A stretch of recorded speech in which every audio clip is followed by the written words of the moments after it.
तो हेलो दोस्तों, नमस्कार। आप सभी का हमारे यूट्यूब चैनल पर स्वागत है। तो यदि आप लोग क्लास 12 फिजिक्स के स्टूडेंट हैं और 2024 में बोर्ड परीक्षा देने वाले हैं तो आज की यह वीडियो आप सभी लोग के लिए काफ़ी ज़्यादा इंपॉर्टेंट होने वाली है, क्योंकि यदि आप लोग अपनी अभी से पढ़ाई करके अपनी क्लास 12 की फिजिक्स में 70 में 70 नंबर बिल्कुल पक्का करना चाहते हैं तो आप लोग बिल्कुल सही वीडियो पर आए हैं, क्योंकि मैं आपको यहाँ पर पूरा प्रोसेस बताने वाला हूँ कि किस प्रकार से आप अपनी क्लास 12 की फिजिक्स में 70 में 70 नंबर बिल्कुल पक्का कर सकते हैं। तो उसी को ध्यान में रखते हुए क्लास 12 की फिजिक्स की जो पूरी किताब होती है उससे आपके जितने भी महत्वपूर्ण आपके अति लघु उत्तरीय प्रश्न हो, चाहे आपके लघु उत्तरीय प्रश्न हो, चाहे आपके दीर्घ उत्तरीय प्रश्न हो, चाहे आपके बहुविकल्पी प्रश्न हो, सभी प्रश्नों की एक सीरीज चलाई जा रही है जिसमें आपको जितने भी आपके महत्वपूर्ण आपके अति लघु उत्तरीय प्रश्न की बात करें वो सारे करवाए जा रहे हैं।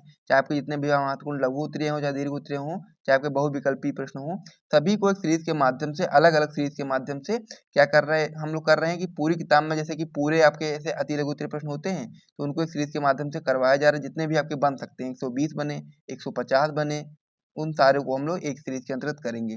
और यहाँ पर जितने प्रश्न मैं आपको बता रहा हूँ सभी आपके बहुत ही ज़्यादा महत्वपूर्ण प्रश्न होते हैं, जो कि आपके पुराने साल में बोर्ड परीक्षा में आए हुए हैं या फिर जो 2024 की बोर्ड परीक्षा में उनकी संभावना बहुत ज़्यादा है, यानी कि उन्हीं प्रश्नों को यहाँ पर करवाया जा रहा है।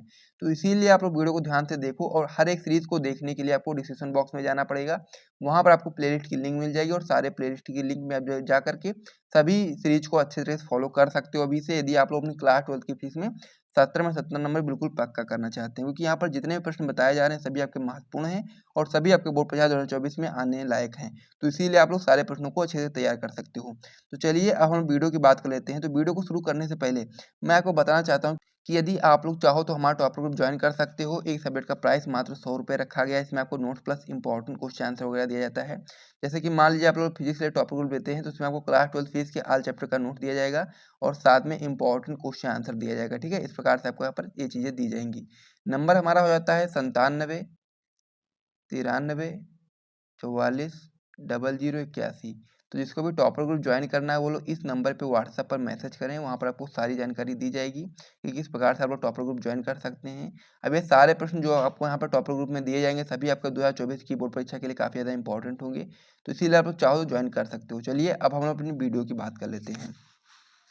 तो हम लोग क्लास 12 की फिजिक्स की तैयारी कर रहे हैं 2024 बोर्ड परीक्षा के लिए, और उसमें हम लोग किस प्रकार से 70 में 70 नंबर बिल्कुल पक्का कर सकते हैं उसी को ध्यान में रखते हुए क्लास 12 की जो फिजिक्स होती है वो पूरी किताब में आपके जितने भी महत्वपूर्ण अति लघु उत्तरीय प्रश्न बन सकते हैं 2024 की बोर्ड परीक्षा में, वो सारे के सारे प्रश्न करवाए जा रहे थे एक सीरीज के माध्यम से।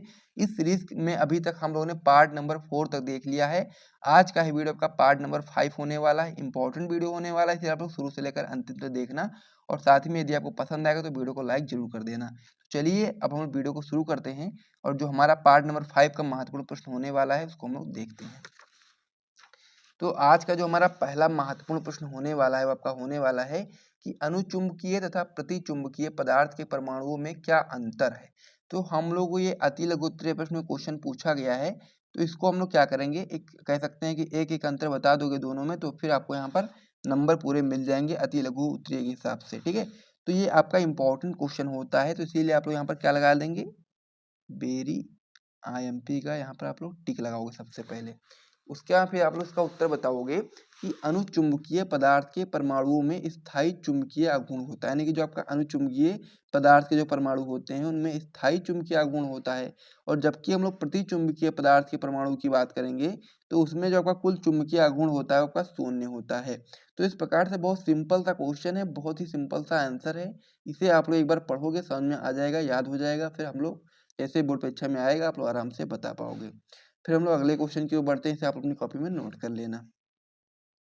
अगला क्वेश्चन हमारा इसमें हो जाता है किन्हीं दो प्रतिचुंबकत्व वाले पदार्थों का नाम लिखिए। ये भी आपका इंपॉर्टेंट क्वेश्चन होता है और सिंपल सा क्वेश्चन है कि किन्हीं दो हम लोग को प्रतिचुंबकत्व वाले पदार्थों का नाम बताना है।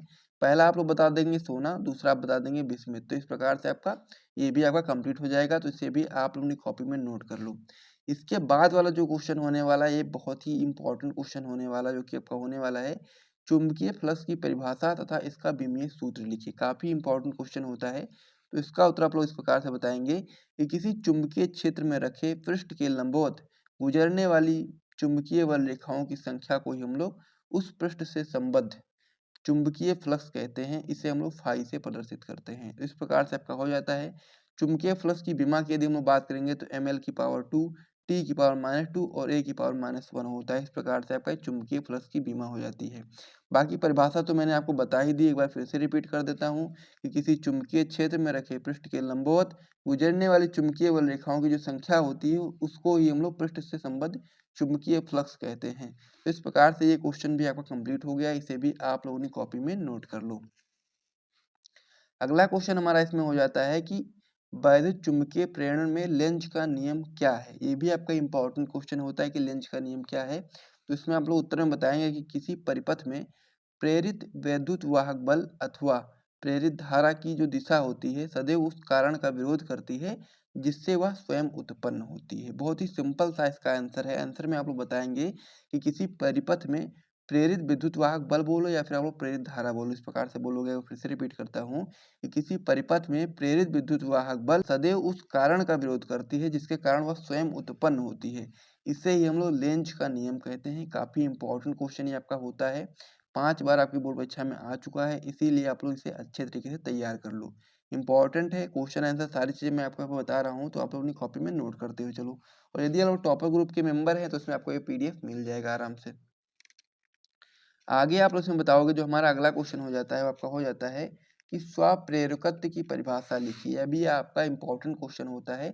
इसका उत्तर आप लोग बताओगे कि इसी कुंडली का स्वप्रेरण गुणांक अथवा स्वप्रेरकत्व उस प्रेरित वैद्युत वाहक बल के संख्यात्मक मान के बराबर होता है जो कि उस कुंडली में धारा परिवर्तन की दर एकांक होने पर उत्पन्न होता है। बहुत ही सिंपल सी परिभाषा है, सिंपल से आपको अच्छे तरह से समझ लेना है। क्या समझना है, एक बार फिर से मैं रिपीट करता हूँ, आप लोग ध्यान से सुनना क्या कि किसी कुंडली का स्वप्रेरण गुणांक या फिर हम लोग स्वप्रेरकत्व भी बोल सकते हैं।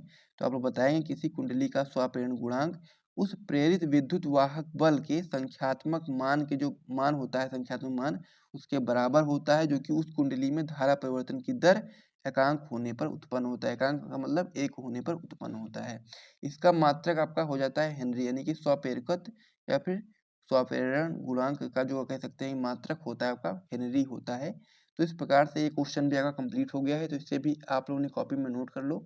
और साथ ही में यदि आपको यहाँ तक वीडियो पसंद आया तो वीडियो को लाइक कर दीजिए, चैनल को सब्सक्राइब कर दीजिए। उसके बाद में फिर हम लोग अगले क्वेश्चन की ओर बढ़ते हैं, यानी कि अगले पेज पे बढ़ेंगे और वहाँ पर अगले क्वेश्चन को देखेंगे। जो हमारा अगला क्वेश्चन होने वाला है वो भी बहुत ही महत्वपूर्ण क्वेश्चन होने वाला है। तो चलिए देखते हैं कौन सा क्वेश्चन हमारा होने वाला है।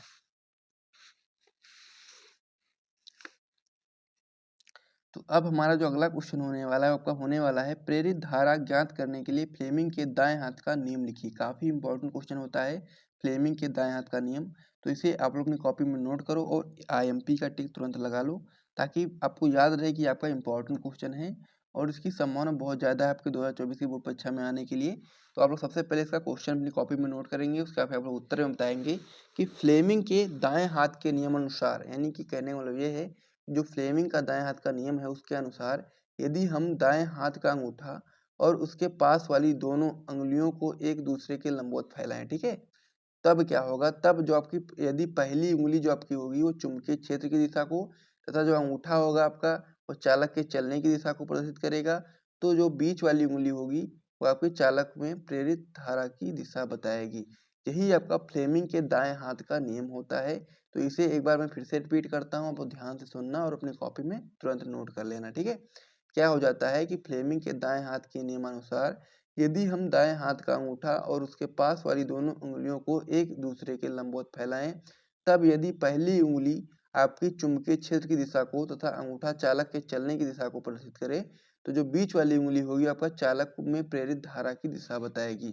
तो इस प्रकार से क्वेश्चन आपका कंप्लीट हो गया। इसे आप लोगों ने कॉपी में नोट कर लो, उसके बाद हम लोग आगे बढ़ेंगे।